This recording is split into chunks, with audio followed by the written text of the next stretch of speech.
It is great to see you here. I see lots of familiar faces and quite a few faces that I'm not personally familiar, but I appreciate you being here. We are doing something really important for the future of our whole world, and that is we're trying to facilitate peace in Europe, in particular between the two countries of Russia and Ukraine, which seem to be at loggerheads right now. How do we do this? Well, there's only so much we can do from home. We are not going to the front lines between those two countries trying to prevent the war on the ground, as one of my old friends and mentors is doing right now. His name is Junsei Terasawa, and he is a famous Japanese monk who actually travels the world, specifically going to hotspots, just like the hotspot between Ukraine and Russia. And he and I used to do the same thing when I was apprenticing to him. We would literally go into the places where the war is about to happen or already started and conduct peace ceremonies, peace marches, bringing awareness of the media to what's going on, doing meditations, doing chanting, in other words, creating more public awareness of the hostilities. And obviously, when there are hostilities, there's danger. So often we would put ourselves in danger instead of trying to get out of harm's way. We would literally go into the place where the danger is happening in order to prevent further calamity. And I just got the word from my old friend and mentor, Junsei Terasawa, who said he's actually in Ukraine right now, just landed. He went from India to Ukraine in order to facilitate peaceful resolution of this standoff. Now, obviously, not everybody understands what is even going on there. Not everybody can appreciate the fact that this is probably one of the most dangerous times in the history after World War II. We literally are experiencing tremendous challenge with just making sure that there is no war in Europe again. And if there is war in Europe, it's very likely there's going to be also hostilities or even active shooting war happening worldwide. So in a sense, we are working on preventing World War III and saving the world from a nuclear disaster that would happen if the superpowers get involved. So I appreciate you being here. I appreciate your attention and energy that you put into preventing this kind of disaster. And also, it's possible that if we prevent it, our connection, our mutual efforts will be not forgotten. Not that we are expecting people to thank us for doing it, but we will not forget it. We are creating karma that will have certain reciprocity effect. I hope you know about the laws of karma. I don't have to explain how karma works, but generally speaking, we are trying to make it so that the whole world would not go into smokes because the nuclear powers would start shooting at each other. Now, I'm not here to ramp up fear, just being clear-headed about the possibilities. Why is Ukraine important to us? Well, for me personally, it's important because I was born there and my parents still live there. In the city of Kharkiv, which is right on a border between Russia and Ukraine, literally 30 miles south of the border with Russia. So if there are hostilities, well, that will definitely affect my family. And I don't want that to happen. On the other hand, if we prevent hostilities, it's not going to just affect the quality of life of people on the border between Russia and Ukraine. It's going to affect the quality of life of everyone. For example, one of my friends who is an investor said the stocks are falling into the abyss because of the fears that there's going to be a shooting war. Well, Obviously, there are millions of people and millions of organizations investing in stocks and various other financial instruments that are tanking right now. If there's shooting war, well, that's going to get worse. If we don't experience a shooting war, if we actually somehow restore peace between Russia and Ukraine, hopefully it will also improve the quality of life of millions of people worldwide. And let's not forget about the people in Russia. Do they want war? No, they don't want war. I know lots of people in Russia. I lived in Russia for a long time. I speak fluent Russian. I know the Russian culture. I know Russian national character. It's not in the interests of people in Russia to go to war against their brothers in Ukraine. I'm half Russian, half Ukrainian, so it would be completely idiotic, from my point of view, for those two countries to fight each other. Not everybody is perceiving it that way, unfortunately, but I think that human consciousness and dignity and sense of survival will prevail. So here we are.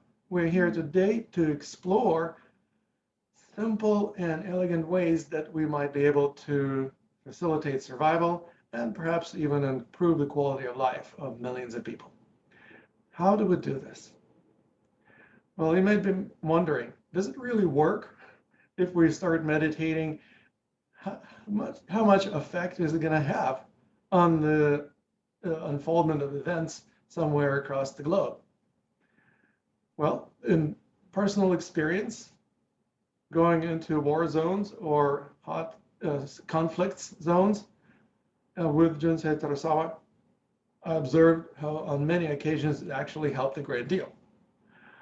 And even if we are not going into the hot spot right now, if we are meeting like this on Zoom from comfort of our homes, it's still possible to create greater awareness, to also affect energetic composition of the powers that be that are involved in the unfoldment of events. And as we tap into the higher frequency of our own consciousness, it actually affects the frequency of consciousness of the whole humankind.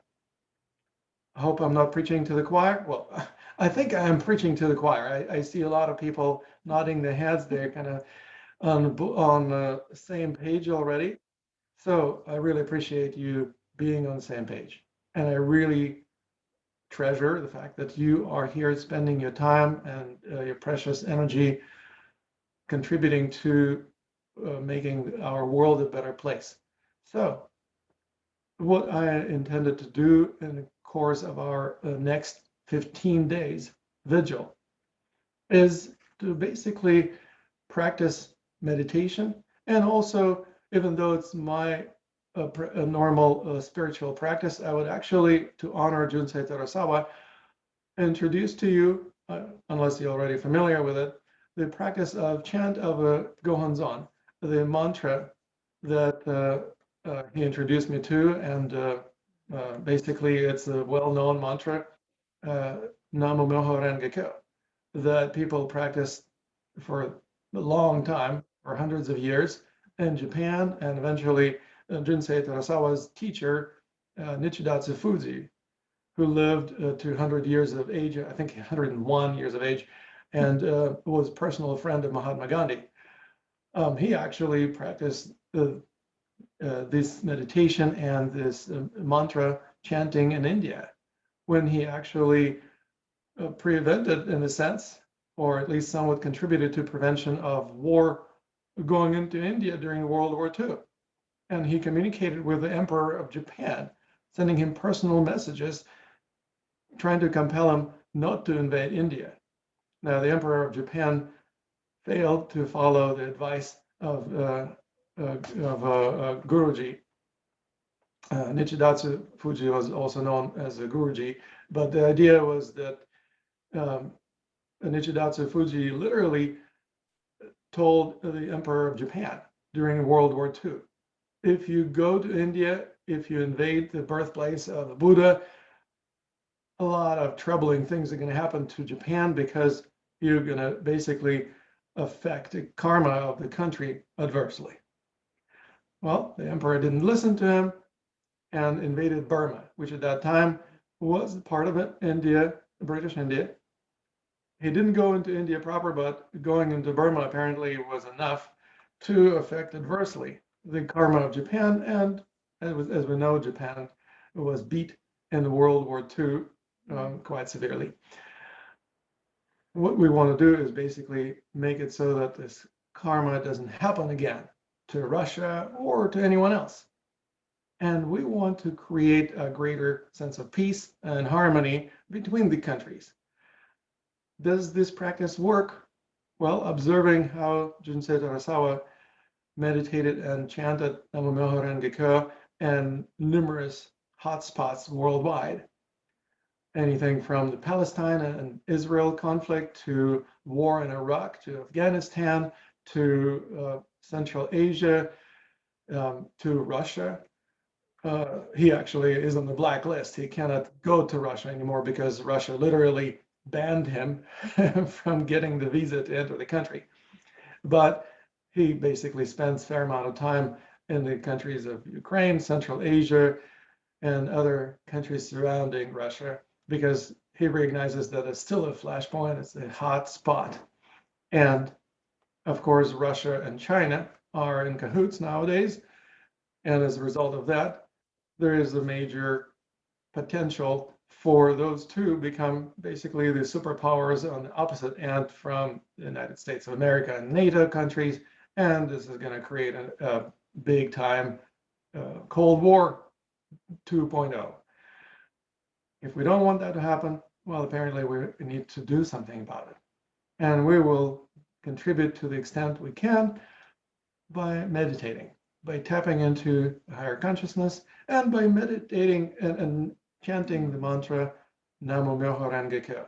I will explain in greater detail how to do this chant in just a few minutes. But before we do that, let me ask if anyone has any questions, comments, or suggestions for how you would like our vigil to go, and maybe you have some ideas as to what you would like to experience today. So feel free to unmute yourself, your microphone, and speak up if you feel like this is something you would like to contribute.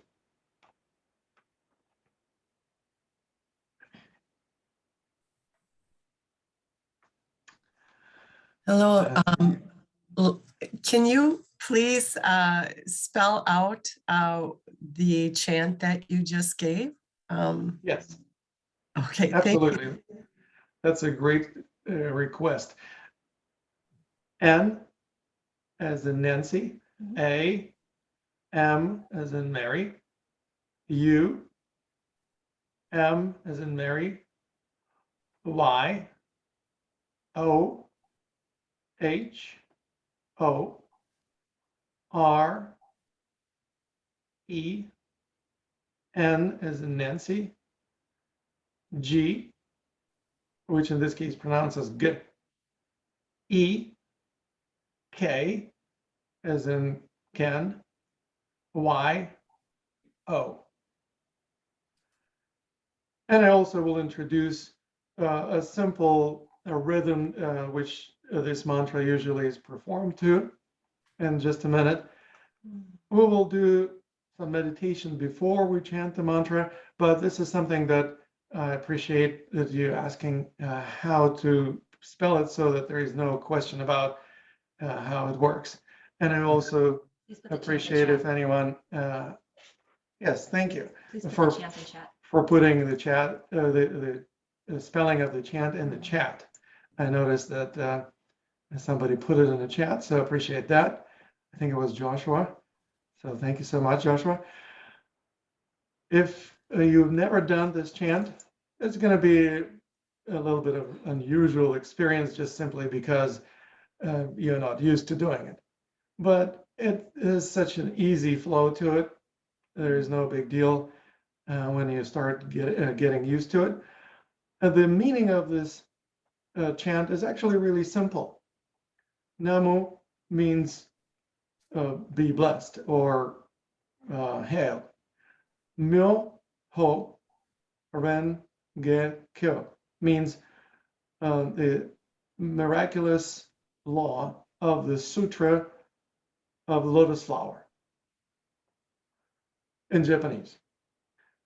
So Myo is miraculous, Kyo is law, Ren is lotus, Ge is flower, and Kyo is a sutra. So, and it's basically the mantra that is dedicated to addressing the powers of the Lotus Sutra. It's one of the latest teachings that Buddha Shakyamuni, the founder of Buddhist, introduced to the world before passing away at the age of 85.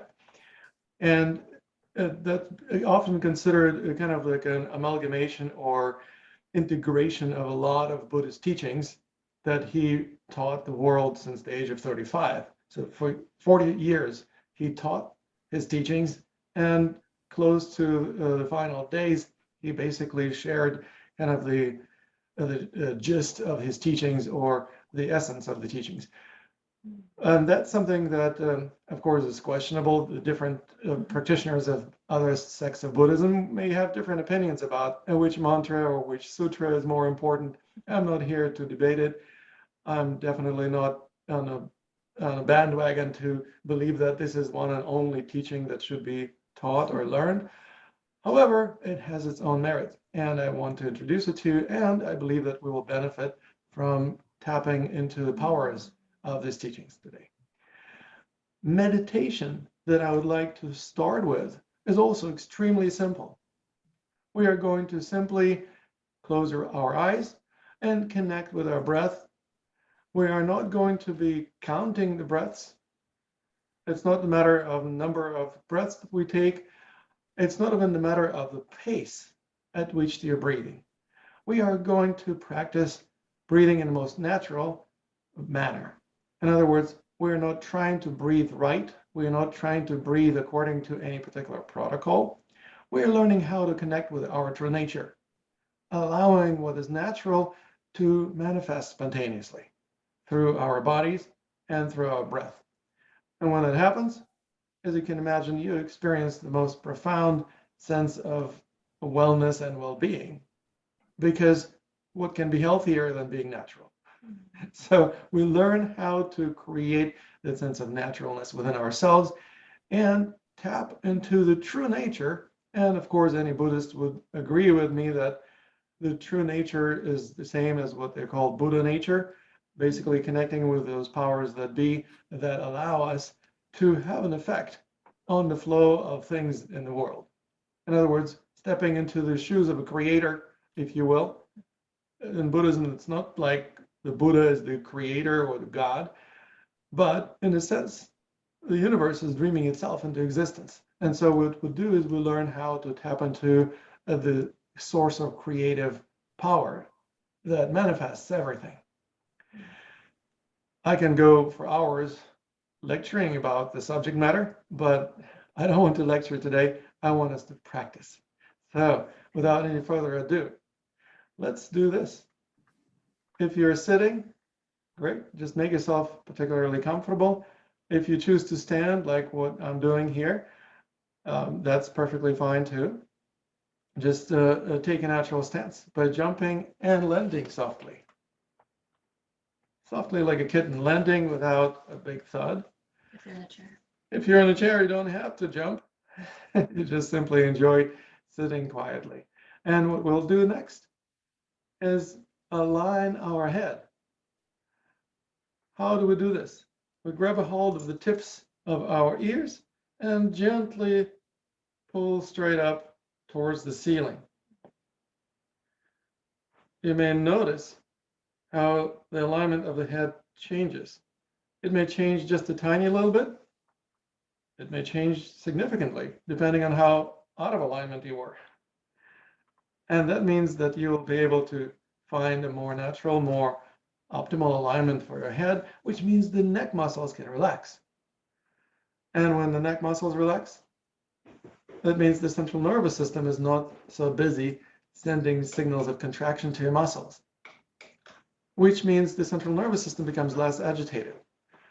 And when it sends fewer signals of contraction to the muscles of your musculoskeletal system, it also affects the diaphragm, your breathing muscle.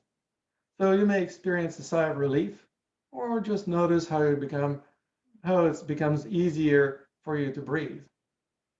So once again, the simple and elegant maneuver of aligning your neck and your head. And Nancy brought, very good, thank you. You're welcome. And Lama, what about peace within and peace without? Like that's the whole. Yeah, thank you. And what we're going to do is simply spend the next 5 to 7 minutes meditating. I will ring the bell once when we begin, and I will ring this bell or meditation bowl 3 times to conclude.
Very well.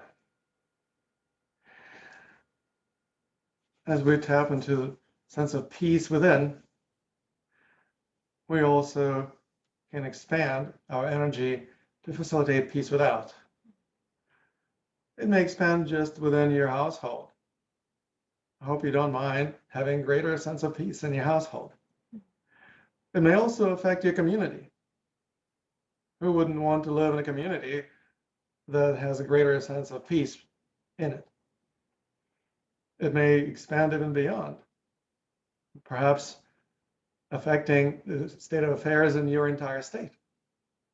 Well, that would be fantastic to have the entire state affected by this energy of peace, wouldn't it?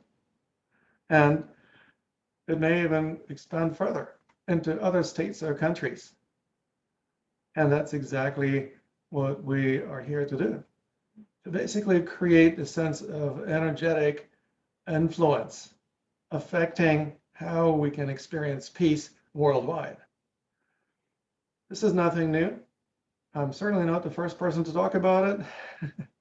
And there's been plenty of people involved in all types of peace vigils and meditations before today. So we are just simply picking up right where others left off, standing on the shoulders of giants, so to speak. And also, if there are any additional practices or meditations that you come up with, you would be more than welcome to contribute them to our vigil. What I would like to contribute, as I mentioned earlier today, is the simple and elegant practice of the chant, Namo Myoho Renge Kyo. The Namo Myoho Renge Kyo is chanted in the following pattern or a rhythm. Namo Myoho Renge Kyo.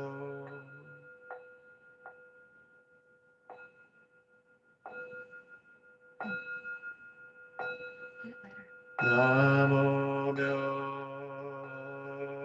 Renge Kyo.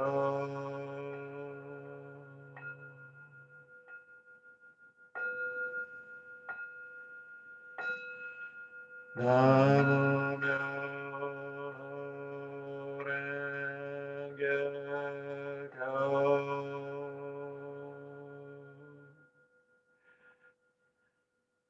In other words, there's a certain beat that I start with using the meditation bowl.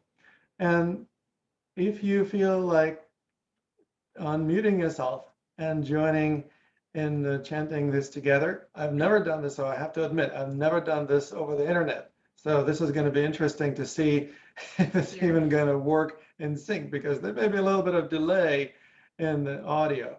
But if it works, we're actually going to have an amazing experience. Let's find out. So any one of you who feels comfortable enough to unmute yourself, let me hear your voice. Let that energy to speak through you. Once we've connected with that energy, let it reverberate.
Namo Myo Renge Kyo.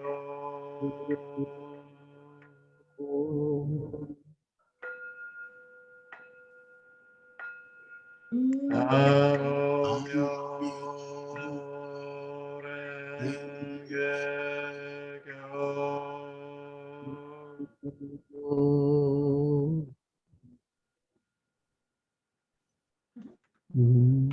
Namo Myo Renge Kyo. Namo Myo Renge Kyo.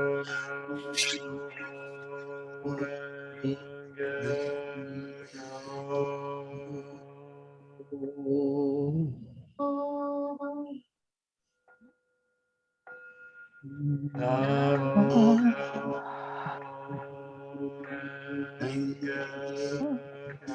Kyo.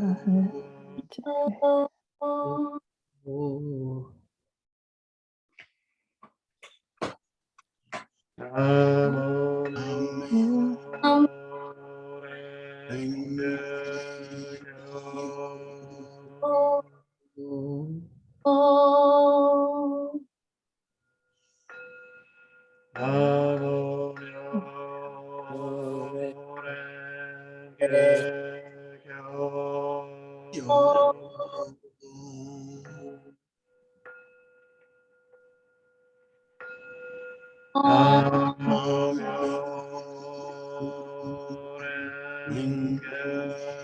Kyo.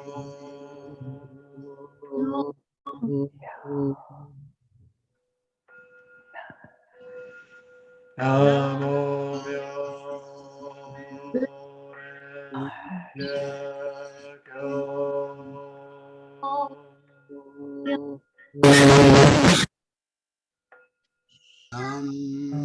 Namo Myo Renge Kyo. Namo Myo Renge Kyo.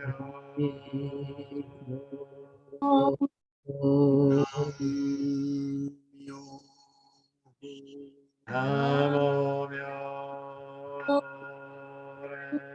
Renge Kyo. Namo Myo Renge Kyo.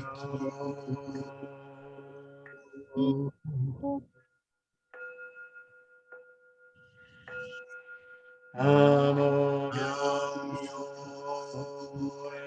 Renge Kyo.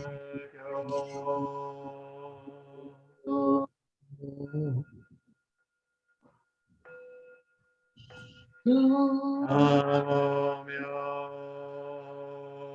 Renge Kyo.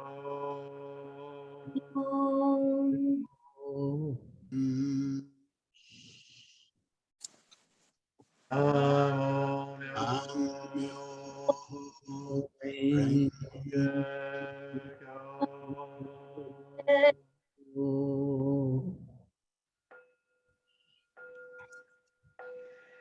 Namo Myo Renge Kyo.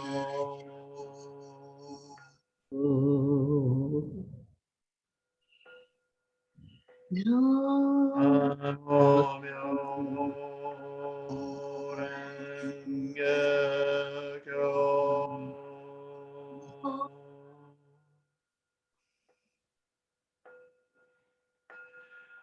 Namo Myo Renge Kyo.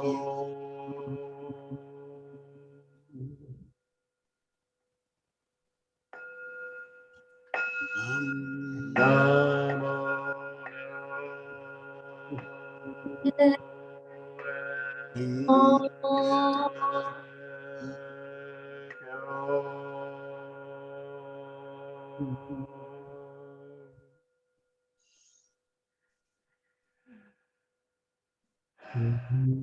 Wonderful.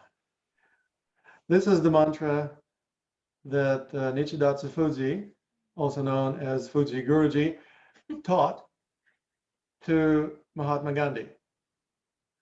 After that, Mahatma Gandhi practiced chanting it every day for the rest of his life. I don't want to put any expectations or assumptions that you're going to practice this chant for the rest of your life.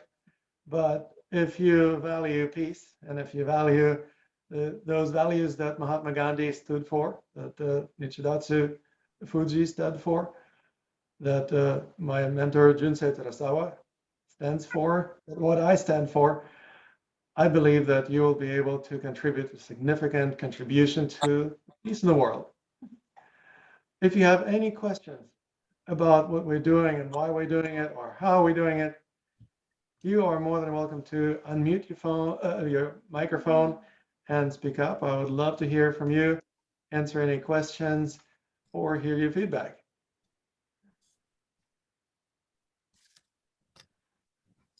I have a question. Please go ahead.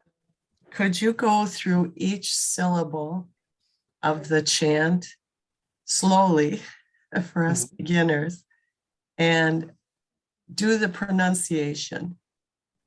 Definitely. Keep volume down just a tiny bit. The neighbors can hear this.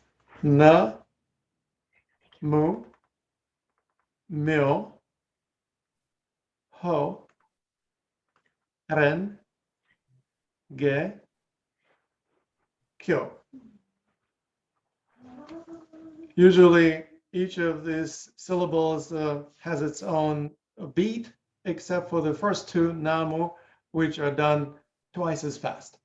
In other words, namu, myo, ho, ren, ge, kyo. And ko, the last syllable often is pronounced a little bit longer, but not too long because you need to inhale at some point. So obviously what you do for the same duration of time or similar duration of time as you are speaking out and exhaling, you take the time to inhale so that you don't hyperventilate. I hope it makes sense. Yes, thank you. You are very welcome. Any other questions? Yes, please. are there CDs you recommend with this chant, just in case we lose the rhythm and need to have it repeated to us? To tell you the truth, CD technology is somewhat obsolete by now. You can find MP3 files to download from the internet, or even easier yet, YouTube videos. If you just simply type Namu Myoho Renge Kyo mantra or chant into YouTube search, I'm absolutely certain that you will find a few samples of that, and that will kind of give you perhaps a variety of perspectives, because different people actually chant it slightly differently. It doesn't have to be like done by the book. Everyone is chanting it perfectly in the same manner. For example, in one of the monasteries that I lived in, the head monk chanted it with a melody, believe it or not. Instead of the monotone, he would chant it like this. Namo myoho renge kyo. Namo myoho renge kyo. So in other words, it's almost like a music that he came up with on the fly. Virtually the entire time I lived in that monastery, he chanted it differently every day. Even every time it came out of his mouth, it sounded a little bit differently. And it was an incredible opportunity to see how it doesn't have to be a rigid, fixed spiritual practice. It engages creativity. You tap into the source of creative energy within yourself. And that creator within gives you access to the powers that be. You literally begin realizing how you're creating your own destiny.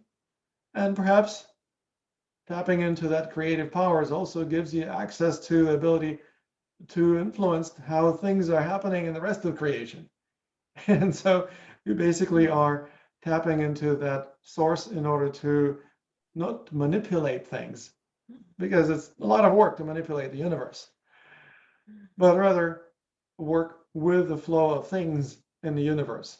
In other words, it's a co-creative process. When you are aligned with the creator or identify yourself as a creator, you're not the only creator. And we all are co-creators, and that's exactly what we learn. To tap into that source of creativity within ourselves that makes us much more creative in our life pursuits, whether you do arts, whether you do music, or just chant. Hope it makes sense to you. Thank you. You're welcome. Any other questions? Yeah, So, Marcia, yeah, when I was in China, the place where I was staying, we started every day with a lot of rituals, and they had this chant, and it was backed up by very intense music. If you think of the typical Chinese stringed instrument and the wind instruments that can be rather like jarring in sound, but it was played over and over and over. So it, with a melody, it had a lot of rhythm to it, and it was still the same chant. So I'm sure it can be done multitudes of ways. absolutely. Yes, the music that often is associated with spiritual rituals in that part of the world sometimes doesn't sound like music. To tell you the truth, I'm not a big fan of Tibetan horns. They sound horrendous. And at the same time, they have the vibe. They often are used to kind of tune into the practice of meditation or chanting that is performed by Tibetan monks or lamas. So, yeah, I personally find it easier to do. I find it better to go easy on the musical accompaniment because I think we can tap into our inner nature without too much trinkets. Even a Tibetan meditation bowl or a singing bowl sometimes is unnecessary. It's a nice implement. Does it have a certain purpose? Yes, it serves the purpose. However, it's not absolutely necessary, and I can totally practice any type of meditation without it. Are the malas, for example, the meditation beads necessary? No, you don't have to wear a mala or to be concerned about chanting a certain number of times. Basically, we're learning how to switch from focusing on the forms, on the appearances, towards focusing on the true essence of the practices. Something that I've been known for in the Qigong community for the last 2 decades, advocating refocusing from the forms and dedicating much more attention to the inner essence of Qigong practice. Well, there is a reason why I advocate this approach. It's because it applies everywhere, and in spirituality in particular. This is what gives us access to the esoteric aspects of spiritual teachings, those for the initiated. Basically, the uninitiated, or people often referred to as general practitioners or just a congregation, they often chant together to music, and that basically is all there is to it when it comes to their spiritual practice. Those people who focus on the inner essence often don't have to do it in the congregation, they don't have to rely on the trappings of the religion. That's how I distinguish between religion and spirituality. So I'm a spiritual person, but I'm not religious. I hope it makes sense to you. All right. Well, I want to express my appreciation of you once again for taking your time, for giving energy to promote peace. We will continue our practices. You don't have to participate every day. I cannot promise that I will be doing this broadcast every day for 15 days straight, but I am definitely going to practice myself. And if you continue practicing, please let me know. We are either friends on Facebook or you may receive my emails. In other words, that's how you made it to our gathering today. Feel free to communicate to me, to tell me about your experiences, any thoughts, any challenges that you may run into. I would love to stay in touch with you. And I will also send you an invitation to further public broadcasts like today. And most likely it's going to happen again next Saturday.